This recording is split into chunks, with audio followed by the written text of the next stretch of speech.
Hi friends, welcome to mom's kitchen. Mutton pulao ఎలా చేయాలో చూద్దాం.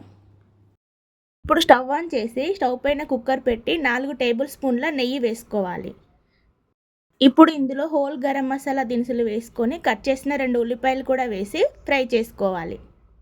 ఇందులో మనం కారం వేయట్లేదు కాబట్టి కారానికి సరిపడా పచ్చిమిర్చి కట్ చేసి వేసుకోవాలి. ఇప్పుడు ఇందులో 1 స్పూన్ అల్లం, కొద్దిగా జీలకర్ర పొడి, గరం మసాలా, ధనియాల పొడి వేసుకొని కలుపుకోవాలి.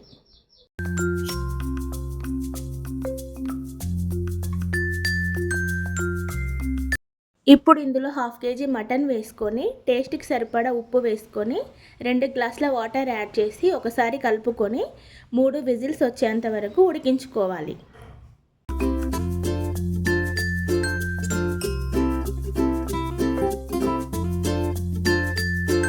ఇక్కడ నాకు 1 గ్లాస్ వాటర్ మిగిలిపోయాయి మటన్లో, అందుకని నేను 2 గ్లాసుల వాటర్ మాత్రమే యాడ్ చేసుకుంటున్నాను.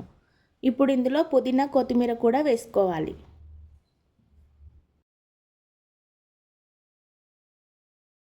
వాటర్ మరుగుతుంది కదా, నేను ముందుగా 2 గ్లాసుల బాస్మతి రైస్ తీసుకొని 10 నిమిషాలు నానబెట్టుకున్నాను. ఆ రైస్ని ఇప్పుడు ఇందులో వేసుకొని ఒకసారి కలుపుకొని మూత పెట్టి 2 విజిల్స్ వచ్చేంత వరకు ఉడికించుకోవాలి. అంతే అండి, మన మటన్ పులావ్ రెడీ. ఎప్పుడు బిర్యానీయే కాకుండా ఇలా ఒకసారి ట్రై చేయండి, మీకు కూడా చాలా నచ్చుతుంది.